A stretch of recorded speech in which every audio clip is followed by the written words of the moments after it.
And for the first time this season, Curbs, we got some fun 3-on-3 hockey. Yep, the Kings going to the overtime for the 4th time. They're 0-1 in 3-on-3. They've gone to a shootout twice. Blues going to overtime for the first time this season. Big face-off win there by Robert Thomas. Here comes Buchnevich. Look out! Buchnevich, near wing, in, shoots, wide of the goal. Boy, the seas just parted for Pavel Buchnevich. There was a missing assignment right there on the LA Kings. He almost just ended it. Byfield to the near wing. Wheels that one to the line. Kings don't enter. Doughty's going to drop back with it. Thomas, Buchnevich, and Fowler. Byfield to the bench. Kempe coming on for LA. Doughty and Fiala stay out. They wheel it ahead. Now Doughty to the bench. Fiala's going to go as well. Kempe's going to enter the zone. 2 new Kings onto the ice. Dumoulin and Laferriere. Laferriere, who has the goal, had to go off his glove and then in behind the net. 2 Blues on it, but they couldn't win the puck back. Dumoulin gets it out high to Kempe. Kempe's going to back it up out of the zone. Oh, now they're rope-a-dope in the Blues here. Blues are starting to look a little tired. Laferriere on the near side at the hash marks. Been out there for over a minute, these 3. In overtime, Kempe to Laferriere. 1-1 game. They pass it out of the zone, drop it back. Dumoulin is there. This is the rule change I'd love to see the NHL make. You can't back it up beyond the red line. Here on the near side, Kuzmenko walks it in, and he draws a penalty from Buchnevich. So LA is going to get an overtime power play. Pavel Buchnevich to the box for a hook. And the Blues to the penalty kill for the 3rd time. St. Louis 89, minor penalty hooking. Well, you can see Buchnevich, he's sucking wind. He's been out there for 1:26. Here's the opening draw. He takes it to the backhand right off the draw. He just moves around Doughty, just can't sneak it in over the left pad. But this is when you're tired. You can't move your feet as well. He stops moving his feet, gets the stick in there on Kuzmenko. Bennington makes the blocker save. And so now we're going to see 4-on-3 hockey. That's how it is here in overtime. You take a penalty.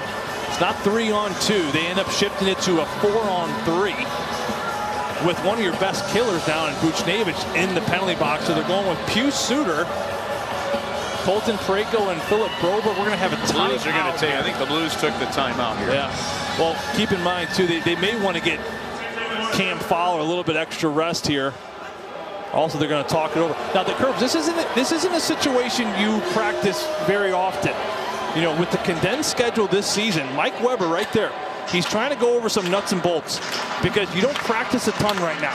You're just coming off the preseason. The season's very early. You work on 5-on-4, you work on 5-on-3, but a 4-on-3 situation, you just don't work on all that often. I can promise you one thing, Mike Weber's talking through with Pius Suter. They're talking about the one-timer threat. Where's the one-timer threat? We got to protect that. You got to protect the middle of the ice. Don't go running outside the middle. You got to stay content being in between the hash marks on top of the blue paint. You only hustle and you reach out when it's bottle or contested puck. So very important right here. And that's one of the other reasons why that Robert Thomas right there. That's one of the reasons why you call a timeout too. Because remember, he was just out there for 1:26. Yeah. So now they're going to put him back out there. He got a chance to regroup. That was the main reason they took that timeout. He won the opening draw face-off. See if he's got one more in it. Blues have earned a point. Can they get the second one? They're going to need a big kill to do it, or a shorthanded goal. Fiala putting the pressure on by Thomas, but the Kings get it in. Kempe sets it up. They go to the goal line. Clark to Kempe, near wing Fiala. Back to Kempe. Thomas, Broberg, and Parayko killing for the Blues. On the penalty kill from Byfield to Fiala, now to Kempe. One touch back to Fiala, far side. Kempe shoots and scores. They put it in, and the St. Louis Blues fall in overtime. A power play goal by the Kings, spoiling a bit of a stellar performance by Jordan Bennington. Well, there's Adrian Kempe, who was relatively quiet in this game. And we talked about how Mike Weber was looking for one-timers. You have to watch the one-timer. And Adrian Kempe with the left-handed shot. He is the guy that opens up off some great passing up top for the LA Kings. That's your Hyundai player of the game. And here is another look at the overtime game winner for the LA Kings. Again, in the D zone, Robert Thomas is working on Fiala and Kempe. Look at the exchange. 3 solid passes, bang, bang, bang. And then you got Quentin Byfield right at the cage there. He does not get a piece of it, but certainly in Bennington's face. And then Adrian Kempe with the celebration and the 2 points for the LA Kings.